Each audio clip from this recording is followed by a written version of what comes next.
राष्ट्रगीत वंदे मातरम के 150 वर्ष पूर्ण होने के अवसर पर नगर पालिका परिषद सभागार में शुक्रवार को एक भव्य कार्यक्रम का आयोजन किया गया। यह आयोजन राष्ट्रवाद, एकता और देशभक्ति की भावना से ओतप्रोत रहा। कार्यक्रम में मुख्य अतिथि रहे नगर पालिका अध्यक्ष मीनाक्षी स्वरूप ने अधिकारियों, कर्मचारियों और नगर के प्रबुद्ध नागरिकों के साथ प्रधानमंत्री नरेंद्र मोदी का प्रेरक उद्बोधन लाइव सुना। उसके उपरांत सभी ने राष्ट्रगीत वंदे मातरम का सामूहिक वाचन कर तिरंगा लहराते हुए मातृभूमि के प्रति निष्ठा और समर्पण की भावना व्यक्त की है।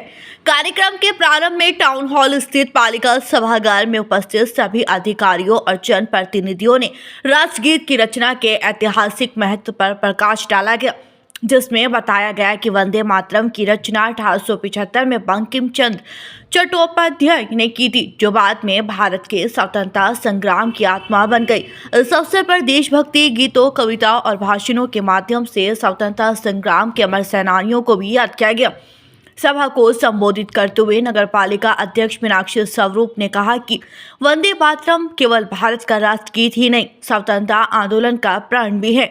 ये बंकिम चंद्र चट्टोपाध्याय जी द्वारा सांस्कृतिक राष्ट्रवाद की प्रथम उद्घोषणा है, जिसमें हमें यह स्मरण कराया कि भारत केवल भौगोलिक इकाई नहीं बल्कि एक भू सांस्कृतिक राष्ट्र है, जिसकी एकता उसकी संस्कृति और सभ्यता में निहित है। उन्होंने आगे कहा कि वंदे मातरम भारत की आत्मा का स्वर है। इसने स्वतंत्रता संग्राम के दौरान देशवासियों में मातृभूमि के प्रति गर्व, समर्पण और बलिदान की भावना जगाई। 150 वर्षों से ये गीत राष्ट्रवाद, एकता और नव ऊर्जा का प्रतीक बनकर नई पीढ़ियों को प्रेरित करता आ रहा है।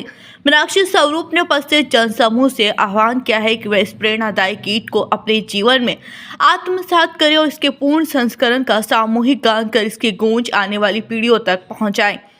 कार्यक्रम के अंत में सभी ने सामूहिक रूप से राष्ट्रगीत का पूर्ण वाचन किया और भारत माता की जय के सभागार गूंज उठी। पालिका परिसर में तिरंगा फहराकर शहीदों के प्रति श्रद्धांजलि अर्पित की गई। जी मैम, आज नगर पालिका में हाथ में तिरंगे लेकर राष्ट्रगीत में गाया गया, क्या विजयी विश्व तिरंगा हमारा, झंडा ऊंचे रहे हमारा। आज वंदे मातरम को 150 वर्ष पूरा होने जा रहे हैं, तो हमने अपनी नगर पालिका में अपने सारे अधिकारी कर्मचारियों को बुलाकर एक राष्ट्रगीत का आह्वान किया, जिससे कि सब में, पूरे हमारे शहर में, पूरे देश में ये मैसेज जाए कि राष्ट्र एकता और राष्ट्र हित के लिए ये बनाया गया है गीत, और हम सबको कैसे राष्ट्र हित के लिए आगे बढ़ना है, आगे जुड़ना है हमें, और कैसे काम करने हैं। हिंदी अनुवाद भी किया गया है, क्या गीत का है? हिंदी अनुवाद इसलिए किया गया है कि बहुत लोगों को नहीं इसका मतलब पता है, तो जो एक एक वर्ड का मतलब समझ में आया वो मुझे भी बहुत अच्छा लगा, क्योंकि हम वंदे मातरम हमेशा गाते हैं, मतलब हमें हमेशा से पता था, लेकिन एक एक वर्ड जो हमने आज समझा है वो बहुत अच्छा लगा, और मुझे लगता है कि सभी को अच्छा लगा होगा और सबको अच्छे से मतलब समझ आता, क्योंकि हमारे इसमें किसानों का भी जिक्र है, हमारे नई पीढ़ियों का भी जिक्र, नई पीढ़ियों तक ये पहुंचे। जैसे हमने कहा कि गीत गाने के बाद कि हम ये आगे इसलिए भी गाते हैं कि पीढ़ी भी हमारे इस राष्ट्रगीत को समझे, और हमारे खेतों का, हमारे हर चीज का, इसमें जो हमारे छोटी छोटी चीजें हैं उसका महत्व दिखाया गया है।